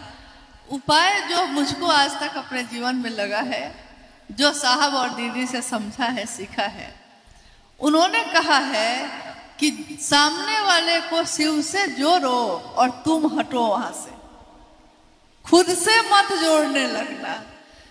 खुद से जोड़ना मतलब कि महादेव का काम वहीं पे रुक गया, क्योंकि अब तो हम आपको अपने से जोड़ रहे हैं। मेरे साथ तो आप चलिएगा, हम भी आपके साथ चलेंगे, क्योंकि शिव की चर्चा तो सबका साथ चलने की विधा है। लेकिन रास्ता रोक के खड़े मत होइए किसी का भी। क्योंकि साहब हरिनंदन जी ने ऐसा नहीं किया। अगर उन्होंने रास्ता रोक दिया होता तो क्या संसार का कोई भी व्यक्ति दूसरा कोई शिव का शिष्य हो सकता था इस कालखंड में?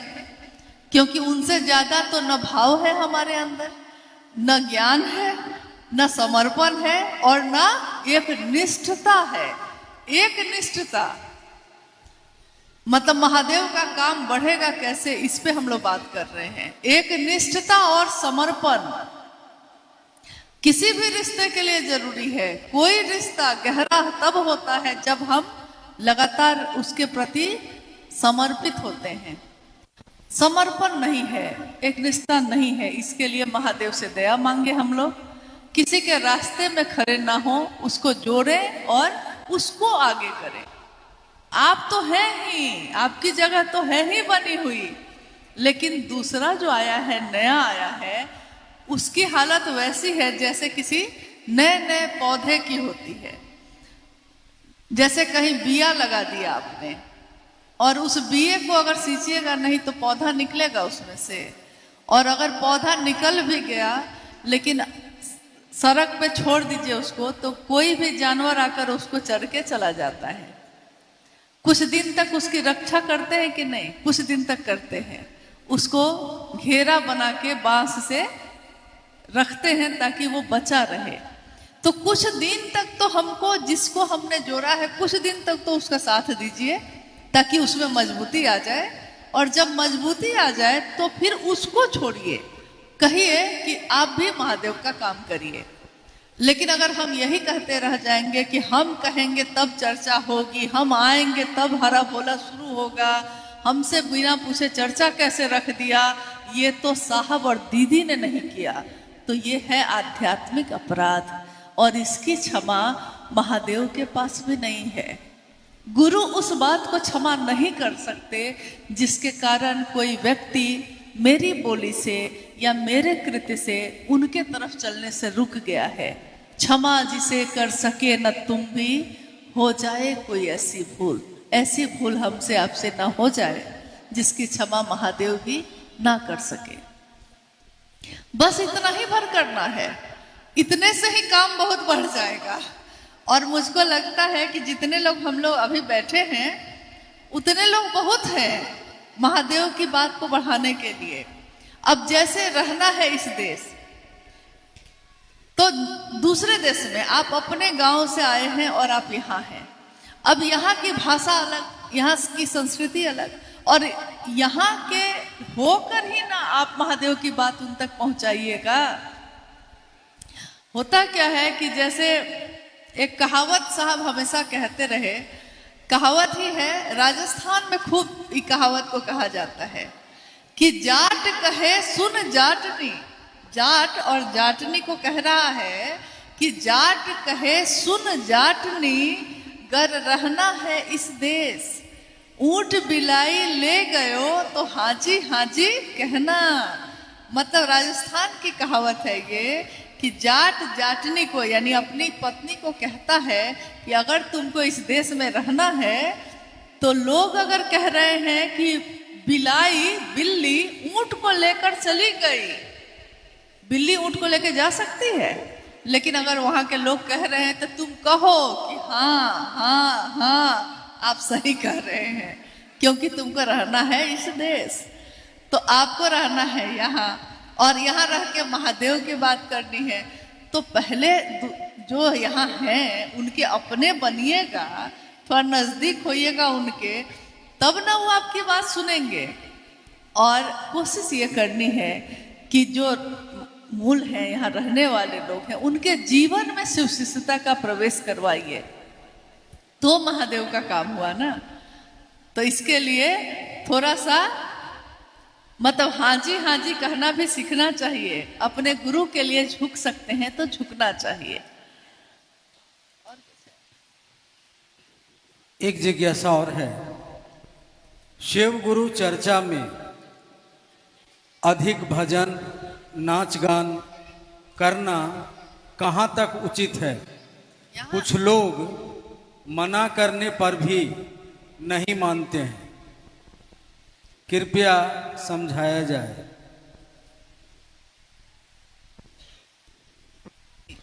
यहाँ भी हो रहा है। अच्छा, यहाँ भी है। देखिए, पहले हम लोग शिव चर्चा पहले हटाते हैं, उसके बाद आगे की जो पंक्ति है उस पर बात करते हैं। शिव जिज्ञासा ये है कि शिव चर्चा में ये उचित है कि नहीं, तो पहले हम लोग इस पे बात करते हैं कि ये उचित है कि नहीं। तो नाच गाना करना उचित है, अनुचित नहीं है, लेकिन उसके लिए भी स्थान काल पात्र होता है। कहाँ? जैसे अगर आप सड़क पे जाइएगा तो आप नाचने लगिएगा, वहां नहीं ना। सड़क पे जा रहे हैं, बस में बैठे हैं तो गाने लगिएगा, वहां गाते हैं? नहीं नहीं। हाँ, अब डॉक्टर के यहाँ गए हैं दिखाने तो वहां डिनर का टेबल लगा के खाना खाने लगते हैं? नहीं। यानी कि वो चीज गलत नहीं है, नाचना तो हमारा स्वभाव है ना आदमी का, गाना गाना और गाना सुनना तो हमारा स्वभाव है, लेकिन अच्छा लगता है, लेकिन उसके लिए स्थान बना हुआ है। बेटा बेटी का शादी है, नाचिए। घर में जन्मदिन है, आप नाचिए। आपकी जगह है, आपका फंक्शन चल रहा है, उसमें क्यों नहीं नाचिएगा? गाना गाना है तो भजन तो शिव चर्चा में आप गा सकते हैं, उसमें कोई बात नहीं है। लेकिन जहां तक नाच गाने की बात हुई है, या हाँ नाच गाना, तो इसमें क्या है कि शिव की चर्चा जो है वहां क्या हो जाता है कि गुरु शिव हैं और हम सभी शिव के शिष्य हैं। तो जैसे किसी सत्संग में या किसी कथा में लोग नाचते हैं, ठीक है, शिव चर्चाओं में नहीं नाचते। क्यों? क्योंकि जब हमारा काम वैसा होता है ना, जो जगत में आपके मन वचन और कर्म को दिखाता है, तो वहां आपको अपने गुरु की मर्यादा का पालन करना होगा। यहां शिव गुरु है, वो नटराज भी हैं, लेकिन यहाँ क्या है, जगत गुरु शिव से जुड़ने की बात है।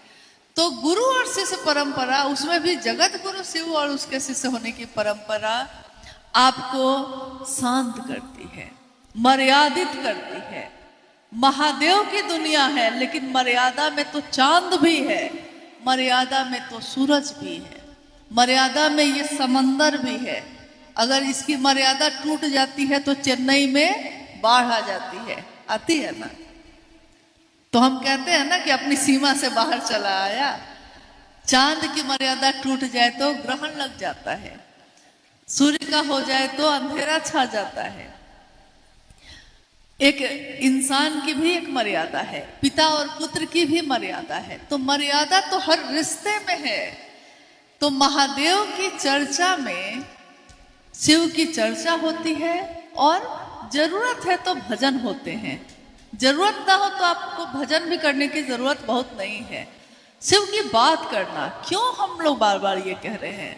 क्योंकि साहब ने कहा कि व्यक्ति का मन जो है वो कमजोर है।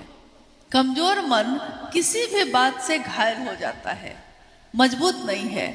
जैसे मान लीजिए कि हमारे घर में कोई, पहले भी जब हमारे आपके गुरु शिव नहीं थे, तो हमारा मन कितना कमजोर था। छोटी सी बात कोई पति ने कह दी है तो पूरी रात आंखों से आंसू ही बहते रह गए। पड़ोसी ने कुछ कह दिया है तो झगड़ा करने के लिए उसके घर तक चले गए। भाई कुछ कह दिया है तो मायके नहीं जाएंगे, 2 साल मायका नहीं गए एक बात पे। मतलब मन कितना हम लोग का कैसा था। महादेव की बात करते करते बात करते हैं हम लोग, और तो कुछ भी नहीं। साहब ने कभी जाति पे बात की, कभी किसी संगीनता पे बात की, कभी किसी चर्चा में आपने साहब के मुख से ये सुना है उन्होंने धर्म पे बात की हो, उन्होंने खान पान पे बात किया हो, पहनावे पे बात किया हो? कभी नहीं। उन्होंने महादेव की बात के सिवा कोई बात नहीं कही। लेकिन सिर्फ महादेव की ही बात करते करते एक दिन ऐसा हुआ कि हमारे मन से जाति भूल गए, धर्म भूल गए, संप्रदाय भूल गए, लिंग वर्ण भूल गए, अमीर गरीब भूल गए, एक साथ बैठने लगे, एक साथ खाने लगे, एक साथ चलने लगे, एक दूसरे की कद्र करने लगे। और यहाँ तक कि बड़ी से बड़ी बात होती है घर में और मन पे उसका कोई असर नहीं होता। जैसे ही लगता है कि आप रोएंगे कि उसी समय कहीं ना कहीं से कोई ना कोई आके कह देता है कि चलिए महादेव की चर्चा में। या कोई ऐसा व्यक्ति मिल जाता है जिसको देखते लगता है कि अरे महादेव की बात कर लेते हैं। जैसे ही महादेव की बात शुरू करते हैं हम भूल जाते हैं कि अभी अभी घर में क्या हुआ था। और जब लौट के आते हैं तो सोचते हैं कि कितना मामूली बात तो थी, कौन सी बड़ी बात थी जिसके लिए झगड़ा करें, कौन सी बड़ी बात थी जिसके लिए रोए। ये आंखों के आंसू अब इतने कीमती है कि हर बात पे हम लोग नहीं बहाते, नहीं। यानी मन मजबूत हुआ, महादेव की बात करने से मन मजबूत हुआ। ये एक ऐसी विधा है, एक ऐसा तरीका है जो हमारे मन को मजबूत करता है। साहब श्री की लिखी हुई एक किताब है, आओ चलें शिव की ओर। आप में से किसी ने पढ़ा है उसको? इधर अच्छा, आप पढ़े हैं। आओ चले शिव की ओर में एक आलेख है, मतलब आपने अगर नहीं पढ़ा हो तो कोशिश करिएगा कि कभी मिल जाए तो जरूर पढ़िए। साहब की बात है, इससे आपको मार्गदर्शन मिलेगा सही रास्ता देखने में और चीजों को समझने में भी। उन्होंने एक पंक्ति लिखी है, शिव का गुरुपद, एक आलेख है। उस आलेख की पहली पंक्ति है, मनुष्य की शारीरिक शक्ति से ज्यादा बलशाली होती है उसकी मानसिक शक्ति, और मानसिक शक्ति से भी बलशाली होती है उसकी आध्यात्मिक शक्ति। इसी पे उन्होंने एक उदाहरण दिया था। जिस दिन उन्होंने लिखा था इसको तो उन्होंने कहा कि एक गांव में कैसे शरीर से ज्यादा शक्तिशाली मन कैसे होता है और मन से भी ज्यादा शक्तिशाली आध्यात्मिक ताकत कैसे होती है, इसका उदाहरण उन्होंने दिया। उन्होंने कहा कि एक गांव में एक व्यक्ति सालों से उसको लकवा मार गया था, लकवा ग्रस्त था। तो लकवा पूरे शरीर में मारा हुआ था, बिस्तर पे था सालों से। खाना भी कोई उसको बिस्तर पे ही जाके खिलाता था, भोजन पानी शौच सब कुछ बिस्तर पे, उठ ही नहीं सकता था।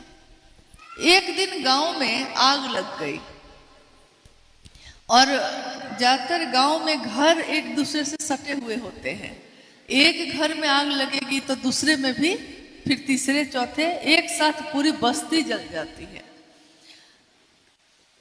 तो गांव में आग लग गई, सब कोई, आग लगी ना तो सब कोई घर से बाहर भागने लगा प्राण बचाने के लिए। और जब प्राण बचाने की बात आती है तो लोग भूल जाते हैं कि दूसरे का भी प्राण बचाना है, सबसे पहले अपना बचाना है। तो सारे लोग भूल गए, घर के लोग, कि हमारे घर में कोई बिस्तर पे भी है। डर के मारे सारे लोग बाहर भागने लगे। बाहर जो भाग रहे हैं तो देखते क्या है कि वो व्यक्ति जो सालों से बिस्तर पे पड़ा हुआ था वो उनसे भी आगे आगे भाग रहा था। तो लोग आश्चर्य में रह गए कि ये कैसे हुआ। तो हुआ क्या था, हुआ कुछ और नहीं था। उसने पहले इंतजार किया कि कोई मुझको बचाएगा, लेकिन देखा कि सब बाहर भाग रहे हैं, कोई मेरी तरफ देखता ही नहीं है। तो उसके शरीर की जो जितनी ताकत थी ना, उसके मन में एकत्रित होने लगी। मन को उसने मजबूत करना शुरू किया। उसको लगा कि कोई मुझको नहीं बचाएगा, अब मुझको खुद ही बचना होगा। मन में ताकत बढ़ी, लेकिन मन की भी ताकत काम नहीं की। तो उसने उसको याद किया जो उसका इष्ट था, जो आराध्य था। तो उसने महादेव को याद किया और कहा कि आप ही अब बचाइएगा। और आध्यात्मिक ताकत जो मिली तो उसका मन और मजबूत हुआ, और मन मजबूत हुआ तो उसका असर शरीर पे भी हुआ। और वही शरीर जो लकवा ग्रस्त था सालों से, वो देख रहे हैं लोग कि वो बाहर भागा जा रहा है। यानी साहब ने कहा कि शिव की चर्चा आपके मन को मजबूत करती है। इसमें आध्यात्मिक ताकत जो महादेव की है वो आपके मन में उतरती है, और मन की ताकत मजबूत होती है तो शरीर पे भी उसका असर होता है। बहुत ऐसे गुरु भाई गुरु बहन हैं जो चलने में जिनको बहुत दिक्कत होती थी, और कुछ समय के बाद जब वो आए तो उन्होंने कहा कि साहब से कहा कि क्या करें। साहब ने उनको कहा कि थोड़ा शिव चर्चा में जाने की कोशिश करो, थोड़ी दया मांगो, थोड़ा नमः शिवाय से प्रणाम करो, बस इतना ही कहा। और इतने ही काम से उसका मन इतना मजबूत हुआ कि वही जो शरीर पड़ा रहता था बिस्तर पे, चर्चा के कारण कि हमको जाना है, वो व्यक्ति उसका पैर ठीक भी हुआ, वो जा भी रहा है आज। इसमें कोई चमत्कार नहीं हुआ है, कुछ भी ऐसा नहीं हुआ है, बस उसके मन में शिव उतर गए, और मन में जब शिव उतरे हैं तो शरीर पे भी उसका असर है। जैसे हमारे जीवन में होता है, आप लोगों को देर हो रही है लेकिन जैसे हमारे जीवन में होता है, आपको बुखार लगा हुआ है, सुबह से आप बिस्तर पे हैं, घर के लोग कह रहे हैं कि खाना कैसे बनेगा, आप कह रहे हैं कि हमसे तो नहीं बनेगा क्योंकि हम बहुत बीमार हैं। और उसी समय कोई ऐसा व्यक्ति आपके घर में आ गया है जिसको आप बहुत पसंद करते हैं, जो आपको बहुत अच्छा लगता है। अब वो आया है आपको देखने कि सुने हैं कि बीमार है आप। अरे नहीं भैया, बीमार तो है लेकिन बैठिए ना, आपके लिए चाय बनाते हैं अभी। तो वो कहेगा नहीं नहीं दीदी, आप बीमार हैं, आप कैसे चाय बनाइएगा, आप लेटे रहिए, हम तो आपको देखने आए हैं। भैया बुखार तो लगा हुआ है लेकिन आप आए हैं तो पानी भी नहीं पिलाएंगे। आप ही हैं जो अभी अभी बिस्तर पे थे और घर के लोगों के लिए आप कुछ भी करने के लिए तैयार नहीं थे, और अभी आपके भैया जी आ गए जो आपको बहुत पसंद है, तो आप उनके लिए चाय बनाने लगे। कैसे? क्योंकि आपके मन को वो इतना अच्छा लगता है कि आपका मन कह रहा है, अब शरीर को कमजोर किया, आपका मन मजबूत हो गया, तो मन ने आपको उठने पे विवश कर दिया, और आप बुखार में उसको चाय पिला के उसके जाते जाते में आधी बीमारी भी खत्म हो जाती है। ऐसा भी होता है। इसीलिए जब लोग आपके घर में कम आने लगे मिलने के लिए, तो कभी कभी हॉस्पिटल जाना अच्छा होता है। हॉस्पिटल में लोग थोड़ा मिलने आ जाते हैं तो हम लोग को लगता है कि कोई है अपना। ठीक है, चलिए, चेन्नई में आने का सौभाग्य प्राप्त हुआ, और अब हम लोग की यात्रा अंडमान के लिए है। कल सुबह हम लोग वहां निकल जाएंगे। अंडमान में जब महादेव का काम बढ़ा, उसके पीछे लंबी कथा है, लंबी कहानी है, और अथक लोगों का परिश्रम भी है। हर जगह है, चेन्नई में भी है, वहाँ भी है। लेकिन मुझको याद आता है कि चेन्नई के ही एक गुरु भाई जो भाई कृष्णा जी के साथ रहते थे, बातचीत में मैंने उनसे पूछा कि आप कहाँ के रहने वाले हैं, तो उन्होंने कहा कि मैं अंडमान का रहने वाला हूँ। और उस समय दक्षिण भारत में गुरु कार्य बढ़ रहा था, तो मुझको लगा उस समय कि अंडमान में महादेव का काम नहीं हुआ है। और जैसे ही उसने कहा कि मेरा घर अंडमान है, तो हम लोग खुश हो गए कि आपके द्वारा वहां बढ़ जाएगा। हालांकि उस व्यक्ति को विश्वास नहीं था कि हमको क्या आता है, हम क्या करेंगे, लेकिन मनोबल बढ़ा के कि आप जाइए ना, आप खड़े होइए ना, हो जाएगा। और पिछली बार जब साहब आए थे 31 अक्टूबर 2018 को, उसी समय साहब से हम लोगों ने समय लिया था अंडमान का, और जब साहब ने समय दिया था 3 नवंबर का, उस समय तक अंडमान में शिव शिष्य है भी कि नहीं हम लोग को पता नहीं था, और समय ले लिए थे साहब का। चेन्नई का वही गुरु भाई कृष्णा जी बैठे हैं, अभिभूषण, वो बच्चा बेचारा गया पंपलेट लेकर। उसने कहा था उस दिन कि हम क्या बोलेंगे लोगों से, क्योंकि हमको चर्चा करने नहीं आती है। तो हम लोगों ने कहा था उसको कि कुछ नहीं करिएगा, सड़क पे जो लोग आते होंगे ना, पंपलेट देकर हाथ जोड़कर कहिएगा कि मेरे गुरु शिव का कार्यक्रम है, आप लोग जरूर आइए, उसमें साहब हरिंद्रानंद जी आ रहे हैं। और उस व्यक्ति ने, उस गुरु भाई ने यही कहा। और चेन्नई पहुंचते पहुंचते उसका फोन आया कि दीदी यहाँ तो कमाल हो गया। क्या हुआ? तो जब मैं पंपलेट बांट रहा था उसी समय मुझको नेपाल के कुछ लोग मिले। देखिए आज भी नेपाल के हैं जनकपुर के ही है। हाँ, नेपाल के लोग मिले। एक लड़की मिली जिसने कहा, उसको विश्वास ही नहीं हुआ, उसने कहा कि साहब जो शिव की चर्चा शुरू की है वो साहब, उनकी बात कर रहे हैं आप। तो उसको विश्वास ही नहीं हुआ कि अंडमान में साहब हरिंद्रानंद जी आ रहे हैं। वो जाकर नेपाली बस्ती में उसने सबको बताया, और जब वहां के लोग आकर इन लोगों से मिले तो पता चला कि वो जनकपुर की रहने वाली एक गुरु बहन वहां 18 सालों से शिव की चर्चा कर रही थी, वहां साप्ताहिक चर्चा और प्रतिदिन की चर्चा। और आश्चर्य की बात यह थी कि 18 सालों में हर साल वो अपने गांव जनकपुर गई, और उसने कहा कि मैं हर साल जाती थी एक बार अपने घर, और वहां जाकर लोगों से कहती थी कि मुझको एक बार साहब से मिलवा दो। कोई लेकर नहीं गया मुझको। और आज देखिए 18 सालों से इंतजार जो करते रहे, आज साहब खुद ही अंडमान आ रहे हैं। और जब हम लोग वहां पहुंचे, वो लोग मिलने आए, उनकी आंखों से आंसू बह रहे थे लगातार, और यही कह रही थी वो कि जिनसे मिलने के लिए मैं सोचती ही रह गई और नहीं मिलाने ले गया कोई, आज वो खुद ही आ गए। कहते हैं साहब, भावेन लभते देवता, भावेन देव दर्शनम। भाव अगर दर्शन का हो तो कौन आपको दर्शन नहीं देता है। भाव तो जगे जरा, महादेव का ध्यान तो हो जाए जरा। महादेव के लिए भी अगर ये भाव हो जाए तो महादेव का भी दर्शन होता है।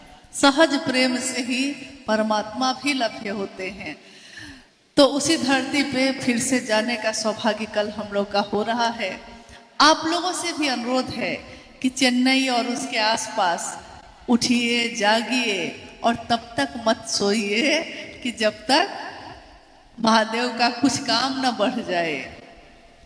सपना देखना अच्छी बात है, लेकिन सपना वो देखिए जो आपको सोने नहीं दे, जो आपको जगा दे। जागा जागा महादेव सिर्फ बोली में नहीं हो। महादेव का काम तब होगा जब महादेव का झंडा हर जगह पे लहराता दिखे। शिव के शिष्यों को इतने ही से खुशी होती है। मेरे महादेव का नाम लिया किसी ने, हमारा लगता है कि उसी में सारा जीवन खिल गया। सारी बगिया में फूल खिले हैं नहीं, लेकिन एक तू ना मिला, सारी दुनिया मिली भी तो क्या है। मेरा दिल ना खिला, सारी बगिया खिली है तो क्या है। मेरा दिल खिल जाए और महादेव मुझको मिल जाए, साहब दीदी मिल जाए, इससे ज्यादा और क्या चाहिए। तो बस इसके लिए, महादेव के लिए महादेव का काम करिएगा। जीवन रहा और मौका मिला तो फिर हम लोग भेंट करते रहेंगे, आते जाते रहेंगे। कभी आप आइए, कभी हम आए, लेकिन सबसे जरूरी यह है कि महादेव का काम बढ़ सके, इसकी कोशिश करिएगा। जितनी मदद हम लोग के पास, सामर्थ्य तो बहुत कम है, लेकिन महादेव की दया से जो भी पाया है, जितनी मदद हो सकेगी जरूर करेंगे। लेकिन आपको मदद की जरूरत है नहीं, आप खुद ही बहुत समर्थ में हैं, बहुत समर्थवान हैं, आप कर सकते हैं। बस इतनी कोशिश है और इतना ही अनुरोध है कि करिएगा जरूर, अपने साहब के लिए, अपनी दीदी के लिए, अपने महादेव के लिए, और किसी के लिए नहीं। आप सभी के चरणों में प्रणाम है, आप सबको।